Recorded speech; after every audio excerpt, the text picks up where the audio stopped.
Hey y'all, Farmer Dre back at it. It's a wet, cold spring day here on the farm, but today is not exciting news, some pretty sad news. My high tunnel caught on fire. So this is the aftermath here of what happened. It doesn't look too terribly bad, but I'll get into how and what it burnt. But real quick, I want to hit on the firewood that we are using this year. For the past 4 years here on the farm, we've been cutting our own firewood out of the woods, you know, trees, logs, just whatever that we had fallen down, or trees that we cut down ourselves. But this year, as you can see here, these are not the wood off the farm. So we have a friend at a farmer's market who has another friend, and the friend of theirs, he cuts and makes log cabins for a living. So these pieces of wood here are just the leftovers from the log cabins. You know, they're fairly thick, they're really dry, they're really, you know, really good for burning. And this one guy, he didn't have anywhere where to, you know, dispose of this stuff. So we told him, you know what, we burn a lot of wood in the greenhouses, we'll take it. So what he does is he takes the logs from the companies who cut them, he dries them so that whenever he makes a log cabin, so they won't shrink and cause a lot of issues down the road. So this wood was manually dried. He has a big old chamber, dries all the wood down, then he chops it, builds a log cabins out of it, and then we take it now and we put it in our wood stove and burn it. So we're burning super dry wood. And if you guys know fires or making stoves, dry wood is great because it burns really hot and burns really fast. Last year I was kind of struggling with the wet wood that we were cutting ourselves here, so I was really excited. And for the first couple nights here, this stove was heating up the entire high tunnel pretty much all night. I was happy because we weren't spending too much money on propane. We have a backup propane heater here in our high tunnel, just, you know, whenever the wood stove is out of commission or is at 3 in the morning, whenever the wood is not powerful enough to heat up the high tunnel, we go ahead and clean or kick on the wood stove here on a thermostat, and it does the job.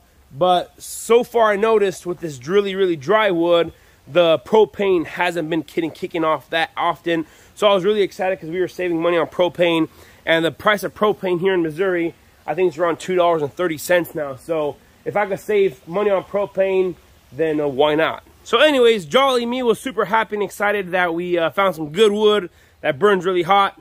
But then again, disaster hits, and this is what happened here. So I'm going to kind of explain what happened here and what burnt and what didn't burn and how hot the wood stove got here. So yeah, it's pretty devastating. Over here, this is where the wood stove, the door's out there, and we had a 6x4 to hold up the door here, just the frame of the door.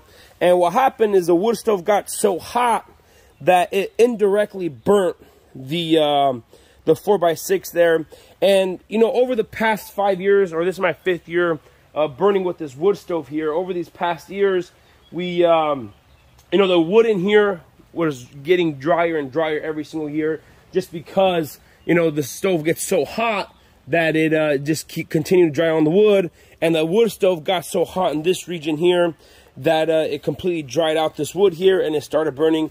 I think the fire either started down there or over here in this section here, and there wasn't big flames or anything. It just kind of slowly smothered and slowly just burnt the wood slowly by slowly. And I came out here at 6 in the morning, whenever, you know, the next day, and from all night long it took it to burn all that, and it was slowly burning right here. There wasn't any flames right there, but it was just kind of, the only way I can explain it, kind of like burning a cigarette. There's no flames, but there's just kind of, you know, just that charcoal slowly burning there from the heat.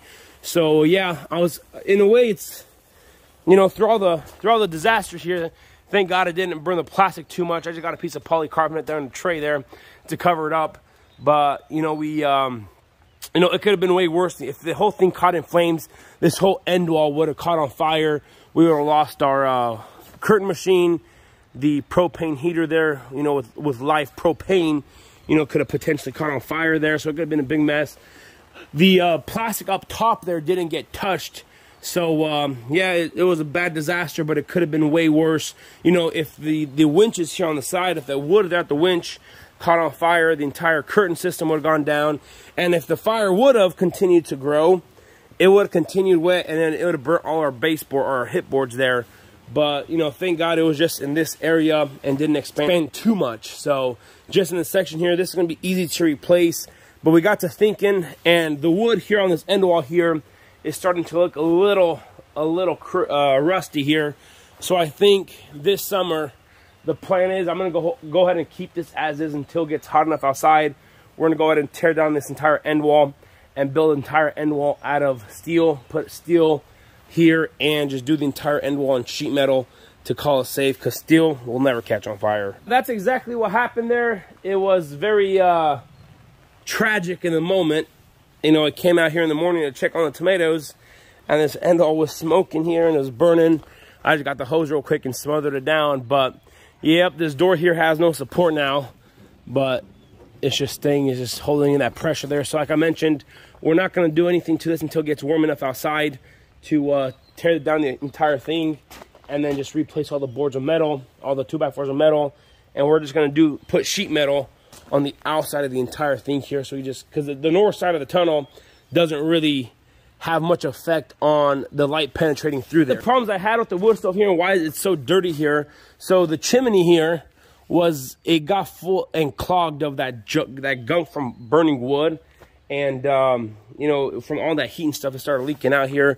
So what I'm going to do here, whenever we replace this end wall, I'm going to take out this 90 here and replace it with a T, so that whenever we just pull out the cap from the bottom of the T there, and we'll just clean it up here. But this is a mess out here. So yep, it kind of is what it is, but as long as we're keeping the tomatoes warm, that's all that matters. Another thing that's super devastating, as you guys can see here, a lot of these tomato plants here are gone, and we had a lot of mite or rat or vole issues here, and we got rid of them.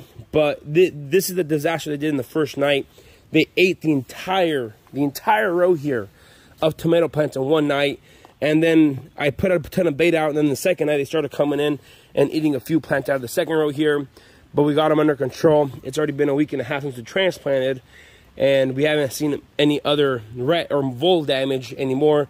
But in that first night, they came here and completely destroyed this row on the outside and that row on the outside of there. So we got under control, but this year just a trialing year for growing tomatoes with Farmer Dre. Y'all, this is gonna be it for today. Wanted to show you guys this just to show you growing tomatoes or farming is not always sunshine and rainbows. Stuff happens, and it's just part of life. You know, just got to learn how to deal with it. And a lot of times, it's just the way you look at the situation.